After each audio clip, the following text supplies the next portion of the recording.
우리가 어제 읽었던 9장의 말씀, 그리고 오늘 읽은 10장의 말씀, 공통점이 있다면 그것은 다윗이 호의를 베풀었다라는 것입니다. 9장 그리고 10장에서 하나님의 은총이라고 하는 그 단어는 9장과 10장을 연결되게 만듭니다.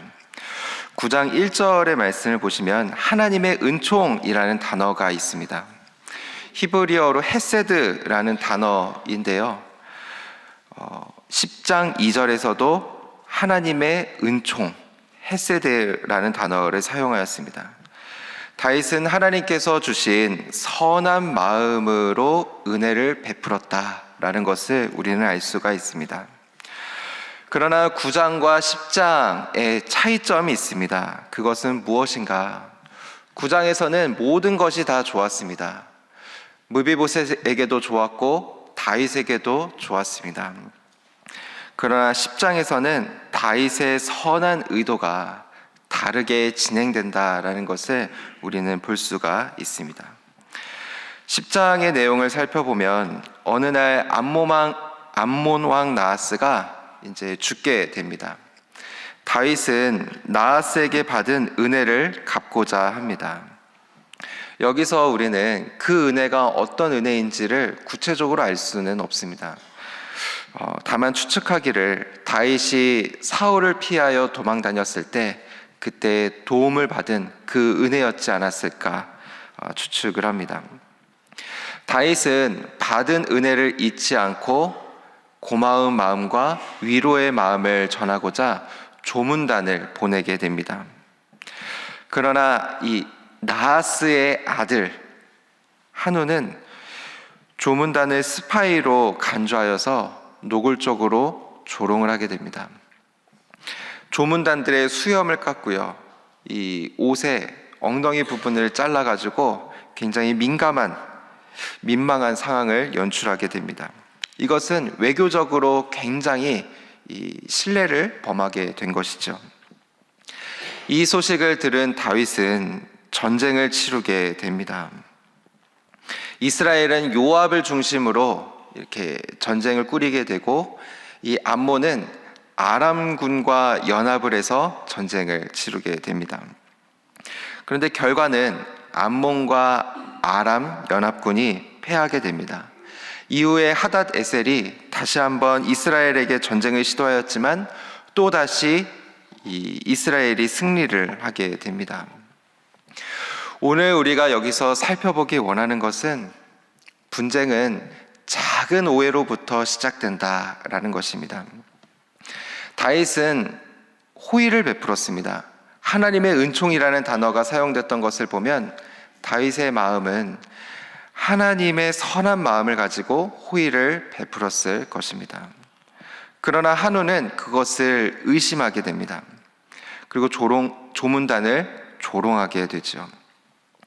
3절의 말씀을 보면 한운의 주변에 있는 관리들은 이 다윗의 조문단들이 정찰의 목적으로 왔다고 말을 하면서 한운이 올바른 판단을 하지 못하도록 만들어 버립니다.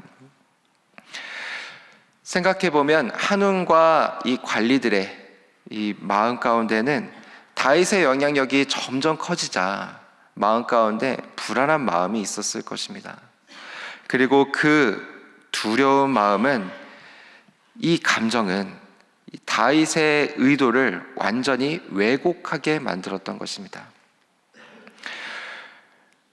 결국 그들의 성급한 판단과 성급한 행동은 하지 말아야 될 선을 넘어버리게 만들었고 서로 전쟁까지 하게 되는 극단적인 그 모습에 치닫게 되게 만들었던 것입니다. 그리스도인은 남을 쉽게 판단하거나 정죄해서는 안 됩니다. 정죄하는 사람들의 특징이 하나가 있다면 그것은 오늘 본문의 말씀처럼 성급하다라는 것입니다. 한운과 그의 관리들도 성급했었습니다. 만약에 의심이 생겼다 할지라도 우리가 이것을 신중하게 한번 생각을 해보자. 그리고 잘 돌려보냈다면 전쟁까지는 일어나지 않았을 것입니다. 제가 이전 교회를 섬길 때 한번 주일날 교회에서 이렇게 지나가다가 이 중등부, 고등부 예배당 앞에서 한 중학생쯤 돼 보이는 학생 한 10명 정도가 이렇게 동그랗게 모여 앉아가지고 고개를 푹 숙이고 핸드폰을 하는 모습을 이렇게 보았습니다. 핸드폰을 할 수도 있다고 생각이 듭니다. 그런데 그때는 제 마음이 참 어려웠어요. 주일날 예배당 앞에서, 그리고 그냥 혼자서 하면 또 별로 이렇게 개의치 않았을 텐데 함께 모여서 핸드폰을 하고 있으니까 참 마음이 무거웠습니다. 그런데 지나가다가 이제 점점 이 학생들을 자세히 보게 되었는데요, 제가 잘못 봤다라는 것을 알게 되었습니다. 그들은 모여서 핸드폰을 했던 것이 아니라 모여서 기도를 하고 있었던 거였어요. 제가 그 모습을 보면서 목사로서 참 부끄럽고 회개를 많이 했습니다. 내가 우리 기도하고 있는 이 학생들을, 자녀들을 내가 성급하게 판단했구나. 그 마음에 제가 얼마나 회개를 했는지 모릅니다. 우리는 작은 것을 보고 오해할 수가 있습니다. 내가 잘 모르기에, 잘못 봤기에, 그 사람의 속사정을 잘 모르기에 오해할 수가 있습니다. 이것은 실수입니다. 그러나 이것을 가지고 누군가를 정죄한다면 그 영향력은, 부정적인 영향력은 너무나 커져버리게 되는 것입니다. 저는 저와 여러분이 누군가를 정죄하지 않기를 원합니다. 다른 사람들을 성급하게 판단하거나 또 다른 사람을 험담하지 않기를 원합니다. 이것이 성숙한 그리스도인으로서 해야 될 모습인 것입니다. 그렇다면 우리가 해야 될 일은 무엇인가? 그것은 기도해야 되는 것입니다. 설사 그것이 오해가 아니라고 할지라도 성급한 판단, 성급한 정죄를 하기보다는 먼저 기도해야 되는 것이라고 믿습니다. 여기서 첫 번째 기도 제목입니다. 성급하게 판단하지 않고 기도하게 하소서. 성급하게 판단하지 않고 기도하게 하소서.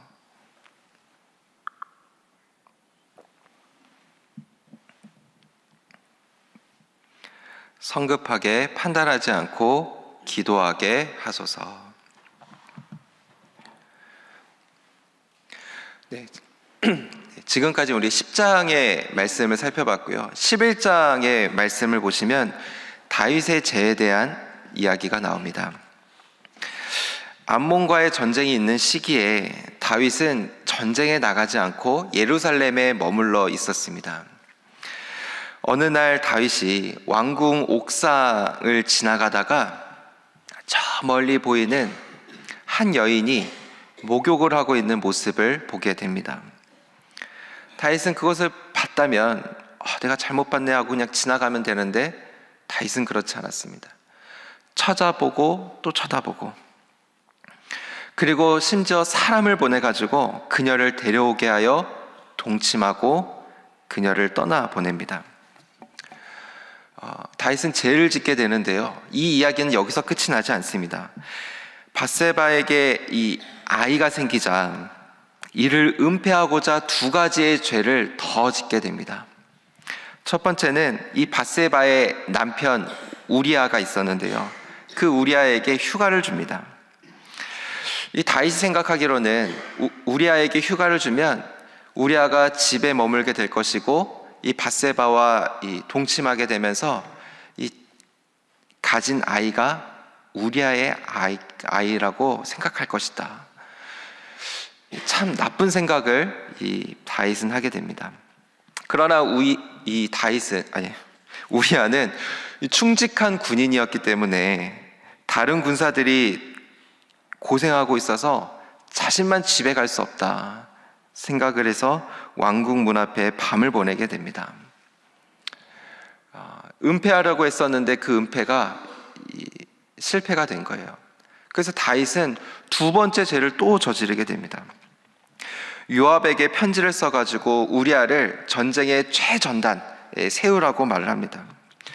요압은 그 메시지를 듣고 읽고 나서 다윗의 의도를 알아차리고 그대로 행하게 돼서 이 우리아는 전쟁 최전방에서 죽고 말게 됩니다. 자, 이 이야기의 모습, 이 다윗의 모습을 보면 죄의 특징이 나타납니다. 세 가지의 특징을 한번 살펴보겠는데요. 첫 번째는 죄를 숨겼다라는 것입니다.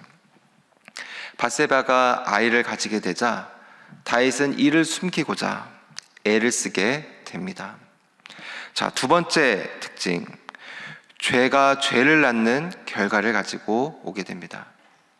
죄가 죄를 낳는 결과를 가져왔습니다. 다윗은 밧세바를 범한 죄에서 멈추는 것이 아니라 그것을 은폐하고자 더 큰 죄, 더 많은 죄를 저지르게 됩니다. 심지어 살인까지도 저지르게 된 것입니다. 한 번의 죄는 그 죄로 끝나지 않았습니다. 더 큰 죄로 이어지게 되었습니다. 그리고 다윗의 영혼을 완전히 망가뜨리게 되었습니다. 자, 세 번째, 분별력을 잃어버리게 합니다. 분별력을 잃어버리게 합니다.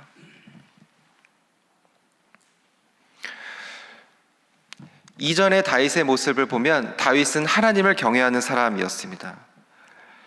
그동안 다윗의 모습은 늘 기도하는 모습이었습니다. 어떠한 일이 있기 전에 항상 하나님 앞에 여쭈고 기도하는 다윗의 모습이었습니다.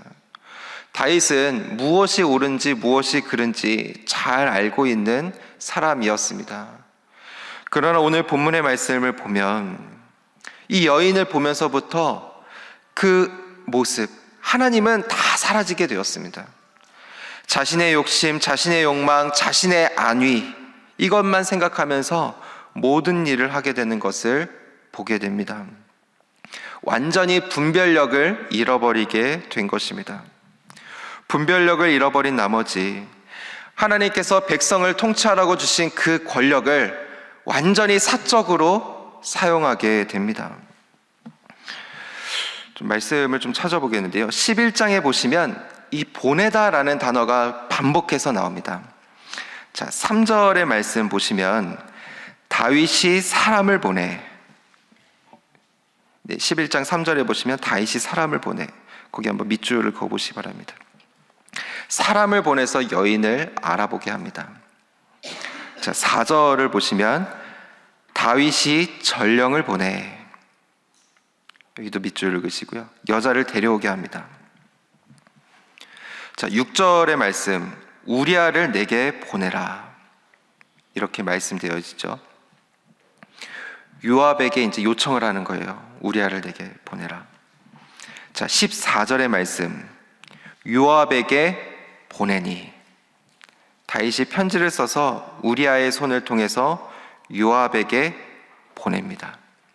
그리고 요압은 그 잘못된 일에 동조하게 됩니다.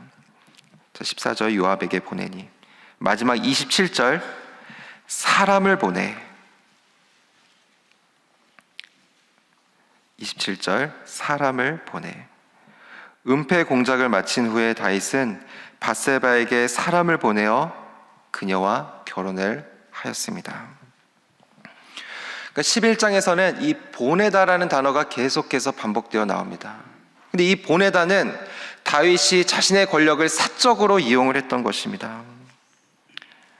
다윗에게는 하나님이 보이지 않았어요. 그래서 그 권력을 남용하여 큰 죄를 짓고 있는 것입니다. 다윗은 자신의 권력으로 무언가를 통제하려고 했습니다. 자신의 죄까지도 은폐하려고 그 권력을 사용하고 있는 것입니다.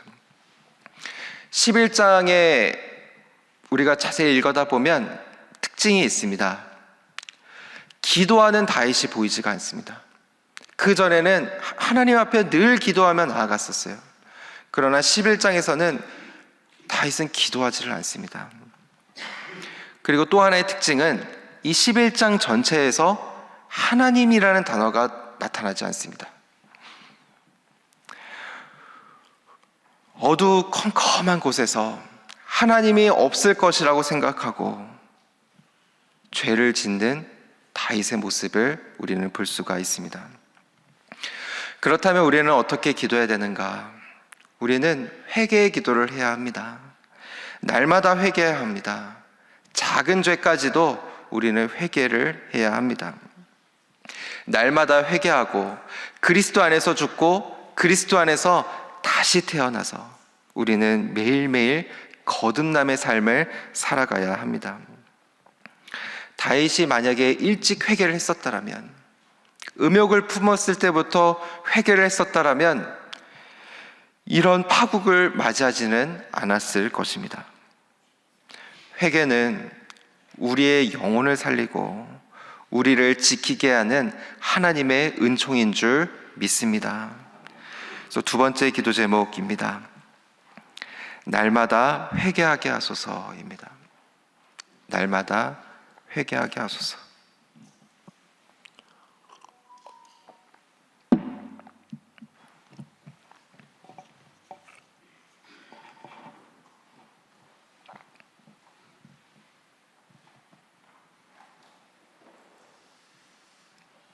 날마다 회개하게 하소서.